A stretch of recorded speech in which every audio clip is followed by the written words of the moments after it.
this MVP conversation real quick, like the numbers on the house. Because all weekend long, all I've been hearing is that Jokic is the clear-cut favorite to win the MVP. And that's not true. He's not the clear-cut favorite. Joel Embiid is still in the runnings. Giannis, you know what I'm saying? You still got Steph Curry. You still got a guy like Julius Randle. But guess what? CP3 should be the clear-cut favorite.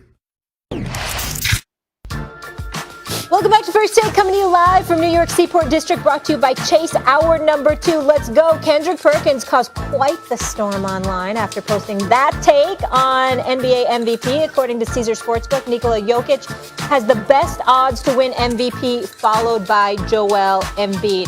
Big Perk, where are you? Let me see your face. There it is. What? Can I interrupt for a second? No. Go. Kendrick Perkins is big time. Yeah. Kendrick Perkins is no average Joe. I'm very, very, very proud of my big little brother right there. Yeah. I really, really am. But now that you have graduated and elevated yourself to another level, can I get a better background? Can we put a curtain up or a crown seat? What are you saying? It's kind of sad. He looks like he's in a sad, pathetic doctor's office. That's a plain wall. You know what I'm saying? Stephen A, listen, y'all have to understand, since the ice storm, since we had the winter storm, I've been in the hotel room with my family for about 2 months. My bad. You know, I usually have a better background. 2 months you're such a jerk. 2 months in a hotel room. His family's dealing with tragedy. That is so mean. Why would you call me a jerk? You made fun of him. He's with his kids, trying to feed them in a hotel room, trying to survive. Big perk, making big dollars in a hotel. I apologize. I am so Perk, I'm so sorry. Let's go. Yes, if I can send you anything. Yeah, if you need me, if you want to stay with us, whatever you need to do. y'all. CP3, let's go. Let's go. Oh, now you want to change the subject. Oh, I see you. I see right through you. Why is CP3 the MVP? Stephen A suddenly cares about time. Go ahead, Perk. Because he is. I mean, look, when you look at it, when you look at what CP3 is doing right now, he has done the unthinkable, right? When you looked at what he done in Oklahoma City, and then all of a sudden they season ended, we was like, what's next for CP3? We thought maybe he would have ended up in LA with the Lakers, maybe with the Clippers, maybe with the Miami Heat. He ended up with the Phoenix Suns. And I said this before the preseason. I mean, before the season started, in the preseason, I said, the Phoenix Suns, you know what?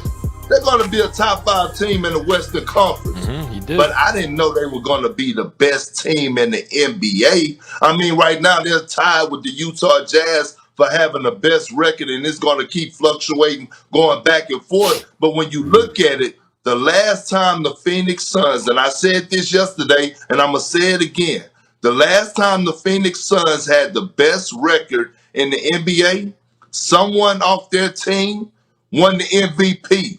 Same position, same organization, same results. So why are we not keeping that same energy? And I get it. The numbers may not be just powering, right? Or just popping out there. But when Steve Nash won it, Kobe Bryant was averaging 35 points a night playing with Kwame Brown. So let's not get it twisted. KP, I'm gonna literally lob an insult your way for the first time. You might fall off your chair. You might be so stunned at this insult I'm about to throw in your direction. You imitating Max Kellerman. What you doing is you talking and not giving enough time for us to get back at you. Okay, That's me? That's you. That's Max Kellerman. That's Max Kellerman. So I'm gonna do it right now, Kendrick Perkins. That's what you're doing. Listen, CP3 is sensational. He's a top 2 candidate for league MVP honors right now. Okay. When I think about Jokic losing that game last night to the Lakers, that's going to count against him because that's not a game that he should have lost. But I will say this about CP3.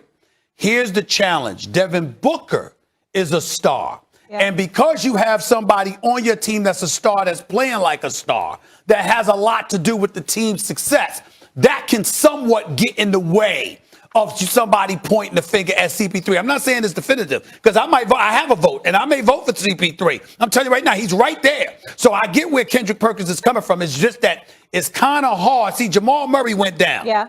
But you had Jokic playing out of his mind, leading the team in every statistical category, et cetera, et cetera. When you look at Devin Booker and what he's doing in Phoenix, even though his role is clearly different than CP3, the bottom line is Devin Booker's Devin Booker. Let me get to another point about KP and what he had to say about point guards.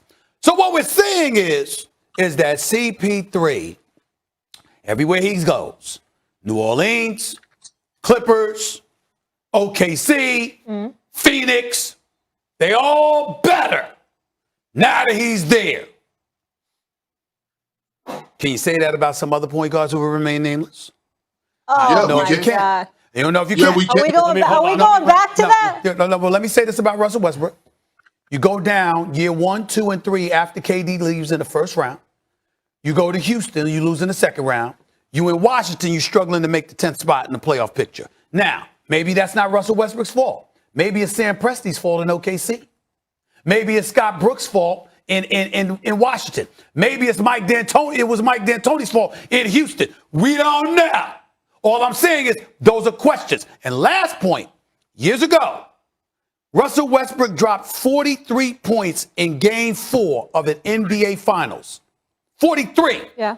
Kendrick Perkins, if you recall, Irvin Magic Johnson called that one of the worst games he's ever seen from a point guard. Okay, but What that tells us is you ask questions about not numbers. You're looking at the impact because of the floor generalship, and you run into teams. Point guards have different responsibilities. And that's where we're going. Let's That's all talk I want about to say. CP3 right now. CP3, to me, is not actually a candidate for MVP. He's top 5 MVP, no doubt. If you had to make a list, he's going to be on the list. But I can't see where you could give him a vote as the MVP. Because Kendrick Perkins, the idea that, well, they got it wrong with Steve Nash, they should get it wrong again because they got it wrong once upon a time, is not fair to the players playing today. It wasn't fair to the players playing then. It wouldn't be fair to the players playing today. Chris Paul's having a great year. He always has great years. He's a great player. The fact of the matter is they have the best record in the league. Perk, you did love them preseason, as did I. I really liked the Suns a lot preseason. But that wasn't just because Chris Paul is going to be there. They were 8-0 in the bubble. So they're 46-18 this year. At the end of last year, they're 54-16. That's one. Two, are you sure Chris Paul is better than Devin Booker or more valuable? I'm not. They're both great. They have a great backcourt. Number three, Jokic this year, they're 3.5 games off the pace. And by the way, they got the best record because LeBron and AD have been hurt. And the Nets' big three have all been out for extended periods of time, or else they wouldn't have the best record. But they do right now. Jokic is 3.5 games off the pace. No Jamal Murray. He is going for 26, 11, and 8. We have never seen a center, including Sabonis, even if you could kind of figure, well, if he's doing this back in the day as an old guy, what was he doing in his prime in Europe? No. This dude can get you into the offense, bring the ball up the court. He's a load in the middle. He can shoot from 3. He is a genius-level passer. Jokic is clearly, at this moment, the MVP of the NBA. Apologies, Chris Paul.